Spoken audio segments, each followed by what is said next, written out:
Bom dia, bom domingo, que Deus abençoe o seu dia. É uma honra estar aqui mais uma vez, iniciando as nossas lives de 2025, quarto trimestre, primeiro trimestre de 2025, nós estamos aqui para continuarmos o nosso espaço EBD, Escola Bíblica Dominical, setor 70 Alphaville. Lembrando que estamos localizados na Avenida Copacabana, número 58, Centro Santana de Parnaíba. Nosso pastor setorial, pastor Anderson Cavalcante. Vocês estão convidados para estar presencial e online estamos por aqui transmitindo, semeando a palavra de Deus em cada um de vocês. Sejam muito bem-vindos para estar conosco, para fazer parte da nossa EBD presencial e também mandar aí as suas questões, sua colaboração. Nós estamos aqui à disposição e felizes de podermos mais uma vez termos esse tempo para pensarmos, refletirmos na palavra de Deus. Nossa revista da Escola Dominical, o tema da nossa revista é Em Defesa da Fé Cristã. Nós estamos já bem avançados nas nossas revistas, na lição de número 6, né? Mas, como em janeiro nós tivemos um período de recesso, nós estamos aqui agora, recesso online, tá? Presencial nós não paramos, mas nós estamos aqui reorganizando, melhorando algumas coisas para que a palavra de Deus chegue até você de forma mais eficiente, mais eficaz e que você seja abençoado com as bênçãos do céu. Lembrando que o nosso comentarista desse trimestre é o pastor Ezequias Soares, um grande homem de Deus, que vem trazendo então temas relevantes e importantes para a doutrina da igreja e para a formação e a continuação do membro de Cristo aqui na terra. A primeira lição que nós tivemos foi quando as heresias ameaçam a unidade da igreja.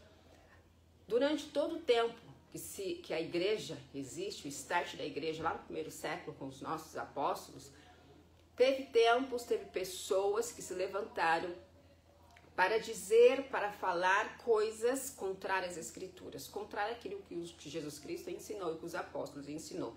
E essas coisas contrárias nós chamamos de heresias, inverdades bíblicas, nós chamamos de heresias que até certo tempo, certo período ameaçou aí a doutrina, a sã doutrina, a doutrina original, aquilo que Jesus ensinou seus apóstolos, os apóstolos ensinaram a igreja e assim foi se passando sucessivamente. Então muitas coisas, pensamentos humanos, achismo humano tem se levantado desde então até hoje para atrapalhar a obra de Cristo e para, na verdade, perturbar as mentes, né? As mentes dos cristãos, aqueles que mais simples talvez, né? Aqueles que não têm tanta leitura assim, tanto contato com as escrituras, que quer confundir a cristandade. Mas aqui nós estudamos esse tema, vem falando sobre as heresias, por isso que é importante lermos sempre as escrituras, sempre como base nós temos as escrituras sagradas. Lembrando também que qualquer pessoa que fale das escrituras, que prega, que canta, louva as escrituras, é interessante você fazer o quê? Ir nas escrituras e verificar se realmente aquilo que a pessoa está falando de fato está nas escrituras e tem base bíblica. Caso contrário, como diz nosso querido apóstolo Paulo, rejeite, porque não vem de Deus, seja ela qualquer pessoa for. Então não devo confiar nos nossos pastores, nos nossos ministros, nas pessoas que ensinam, os nossos professores. Bom, você deve confiar até certo ponto. Tá? As escrituras estão aí, estão disponíveis para a gente verificar e constatar se realmente o que está sendo pregado e ensinado é de fato o que a Bíblia ensina e se tem base bíblica, ok? Lição de número 2, somos cristãos, ou seja, o que é ser cristão? Como que o cristão se comporta? Qual é o pensamento da Igreja de Cristo, nesse corpo de Cristo, dentro do reino de Deus? Quais são as funções do cristão? Como que o cristão ele anda nesse mundo? Porque se a gente for pensar um cristão como alguém que vai à igreja, aqui no Brasil, se eu não me engano, nós somos o nosso país é laico, mas é um país, na sua totalidade cristão, vamos dizer assim, religioso. Nós temos muitas pessoas que vão à igreja, né? Mas nem por isso pode ser chamado de cristão. Então, o que é ser cristão? Ser cristão é aquelas pessoas que seguem de fato e obedecem o exemplo de Cristo, seguem Cristo, o exemplo de Cristo e obedecem os ensinamentos de Cristo. E que ensinamentos que é esse? Se você ler os evangelhos, por exemplo, Mateus, Marcos, Lucas e João, você vai ver que Jesus vem ensinando. João vai falar um pouco do Deus, né, do ser divino, mas Mateus, Marcos e Lucas vai falar da pessoa humana de Cristo. Então você vai perceber o quê? Que Jesus, como ser humano, que ele vai ensinar pra gente, a base que ele levanta a sua igreja são os princípios do reino, princípios e valores do reino. Quais são eles? Honestidade, verdade, generosidade e assim por diante vai. Humildade, fé. Então, esses princípios, por exemplo, que adianta a gente vir na igreja todos os dias, se dizer cristão, fazer parte de um grupo, de um departamento, enfim, nós fazemos tantas coisas, temos credenciais, mas não somos honestos, compramos e não pagamos, mentimos, dizemos que somos uma coisa na rua, na sociedade, mas dentro de casa somos outros, não somos bons pais, bons filhos, bons maridos, bons esposos, né? A gente não se respeita. Então, o cristianismo ele envolve essa vida interior e a vida exterior da pessoa. Então, se a sua vida interior e exterior reflete Cristo, então, de fato, você é um cristão. Caso contrário, se a sua fala não é acompanhada por suas ações, há hipocrisia aí, ou seja, você não é um cristão de fato. Se a sua fala é bonita, é linda, mas aquilo que as pessoas veem, o seu comportamento, difere, rompe com essa ligação daquilo que você fala, principalmente quando você prega, quando você ensina, quando você canta os louvores, então não dá para ser chamado de cristão. Talvez um simpatizante, mas um cristão de fato, não. Nós não estamos aqui para julgar, mas nós estamos aqui para entender, refletir, pensarmos as escrituras de uma forma racional, como diz Paulo, e colocarmos em prática na nossa vida, porque não adianta a gente irmos na igreja o tempo todo, todos os dias, e todo esse efeito da palavra de Deus não fazer alguma transformação em nossa vida, e a gente não está disposto também a colocar em prática isso, né? O fato de ir, o sacrifício de ir à igreja, o ritual, não tem efeito. O efeito tem quando eu vou, eu escuto, eu coloco isso no meu coração e eu coloco isso em prática. É um conjunto, é um combo, vamos dizer assim. Aí sim, tem efeito. Caso contrário, é só uma simpatização, né? Uma nomenclatura, um ritual. E Deus, ele não está afim de rituais, de sacrifícios humanos, nesse sentido de trazer coisas, né? Isso é importante, isso faz parte do culto, mas a essência não é isso. A essência é eu ser de verdade aquilo que eu falo, aquilo que eu prego, aquilo que eu ensino, ou colocar em prática aquilo que eu aprendo das escrituras através de pessoas que são honestas e são cristãs de verdade, ok? A próxima lição é a encarnação do verbo, ou seja, nós falamos sobre o Cristo encarnado. Quem vai falar bastante sobre isso também é João, né? Os evangelhos vai falar do Deus humano, o Deus que vem, mas João ele vai trazer, vai dar um ênfase para Jesus como sendo humano, Deus, o Deus que anda entre os homens. Então, o Deus que habitou entre nós, ele não esteve, ele não se manifestou, ele esteve, ele veio, ele esteve entre nós, ele se tornou humano, ele vestiu a roupa humana e ele andou nessa terra por um período de tempo. E esse homem, né, esse homem Jesus, ele também era totalmente Deus na sua essência, tá? Então, muitas visões por aí vai dizer que esse Jesus, quando ele veio, era menor que Deus, um semideus, alguém que era menor, né, na hierarquia da Trindade. Não, ele era Deus, o Deus Filho se fez homem e veio com a missão de salvar a humanidade, mas ele veio na sua totalidade. Ou seja, ele era homem, mas ele também era Deus. Tanto que a sua onipotência, onipresença, onisciência estava com ele, enquanto ele estava aqui.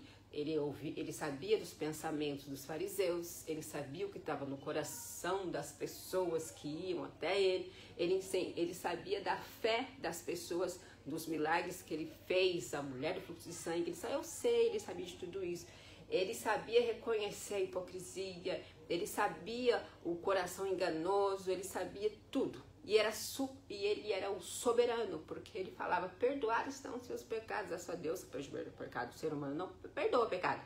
E de fato os fariseus estavam certos. Homem não perdoa, mas um Deus perdoa. E Jesus perdoa o pecado. Jesus cura, Jesus transforma, Jesus faz todos os milagres que tem que fazer. Então, aqui o homem Jesus, o Deus, ele se tornou homem com uma missão de resgatar a humanidade. Mas ele veio na sua totalidade, 100% Deus. As duas naturezas estavam em Jesus, ok? Deus é triuno, ou seja, aqui a gente fala da trindade. É bem verdade que a Bíblia não tem essa palavra, trindade. Mas nós adotamos ela por quê? Pelo fato de ela exemplificar bem, dentro dos limites que a gente consegue explicar a trindade, que não é tão fácil assim pra gente dizer que é um Deus só, mas são 3 personalidades, são 3 deuses com a mesma essência, Deus Pai, Deus Filho e Deus Espírito Santo, mas eles atuam de uma forma única, né? Os 3 estão alinhados, conectados, né? E também não é um maior que o outro, cada um tem a sua, vamos dizer assim, a sua função, o seu papel, a sua personalidade, o seu jeito, e cada um faz cada um trabalha, eles trabalham unidos para um propósito. Então vamos dizer assim que a Trindade ela está unida para um propósito, os 3 trabalham para um propósito. Então, Deus Pai, Deus Filho e Deus Espírito Santo. Não é uma hierarquia, Deus está na escala maior, Jesus na média, Espírito Santo mais embaixo. Não, os 3 estão numa mesma escala aí e são 3 pessoas, mas um só propósito. 3 deuses, mas adoração somente um, porque o propósito deles é um só. E nós estamos nesse propósito. Glória a Deus por isso. Então, Jesus é Deus. Aqui não há dúvida, como nós falamos já anteriormente, que Jesus é Deus. Então, não há dúvida sobre isso.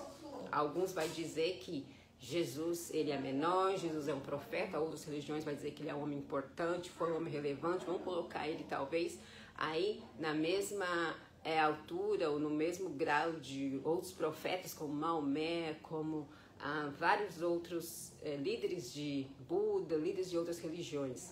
Mas Deus, para nós cristãos, Jesus é Deus. Para nós cristãos, Jesus é Deus. É semelhante ao Pai e está na mesma altura, no mesmo pedestal, vamos dizer assim, que Deus. Jesus é Deus. É filho, mas é Deus. Ok? E hoje seria a lição: o filho é igual ao pai, como nós já disse antes, da mesma essência, da mesma substância, como diz Martinho Lutero, né? Ele está com Deus, é feito da mesma essência que o pai. Então, o filho é igual ao pai. Eles estão aí trabalhando junto para esse propósito maior, salvação da humanidade, consumação de todas as coisas. E aí vem as próximas lições, que é a natureza humana e divina de Jesus, que é próximo. Jesus viveu a experiência humana. Quem é o Espírito Santo? O pecado corrompeu a natureza humana. A salvação não é obra humana, só Jesus pode salvar. A igreja tem uma natureza organizacional. A igreja, ela é um corpo, ela é um organismo da sociedade, faz parte da sociedade. Nós nos organizamos, organização humana. E por isso que na denominação nós acabamos decepcionando muitas vezes com homens, com pessoas, porque é feita por homens, mas a igreja de Cristo ela é administrada por Jesus. Então a igreja de Cristo, o reino, não tem por que eu me decepcionar, porque quem governa é Cristo. A salvação na obra humana, como eu falei, a igreja tem uma natureza organizacional e perseverando na fé em Cristo, ou seja, não deixa as falsas heresias, né? Os barulhos, as vozes diferentes que vêm dizer, não, Jesus não pode fazer nada por você, o Espírito Santo não se importa com você, Deus não te vê, não olhe para isso. Jesus, não adianta orar para Jesus porque ele é menor, ele não pode fazer, não tem todo o poder assim, não acredita nisso. Leia as Escrituras, estude a Bíblia, venha para a EBD, que nós estamos aqui refletindo. Né? Nós estamos semeando a palavra de Deus, nós estamos também abertos, né? Para ouvir a sua colaboração, aquilo que você sabe, aquilo que você aprendeu, que você tem também para compartilhar, transbordar em nossa vida. E assim, o corpo de Cristo é isso, é um ajudando o outro, ok? É o olho que ajuda o ouvido, a boca que ajuda, né, o caminhar, os pés, e junto nós vamos seguindo esse caminho. Somos perfeitos? Não. Temos muito a melhorar? Temos, como pessoas, como filhos, como marido, como esposa. Nós temos muito a melhorar. Por isso que nós estamos aqui. Não é porque a gente sabe de mais, sabe de menos. É porque nós queremos ser melhores, né? E andar nesse reino de forma a agradar a Deus e fazer parte, e receber todas as bênçãos que o Senhor tem para nós, como está em Efésios 1. Okay? Que Deus tem todas as bênçãos para nós. Então faça parte, venha, Deus tem uma bênção para você. O Senhor é bom, o Senhor Ele fala conosco. E estudar a palavra de Deus não é nada melhor. Estudar a palavra de Deus, ela nos faz andar adiante, ela nos faz evoluir e prosperar nessa terra. Que Deus abençoe a nossa vida, fique com Deus e até domingo, hoje à noite, esteja conosco no nosso culto da família às 18 horas. Fique com Deus, bom domingo, Deus abençoe.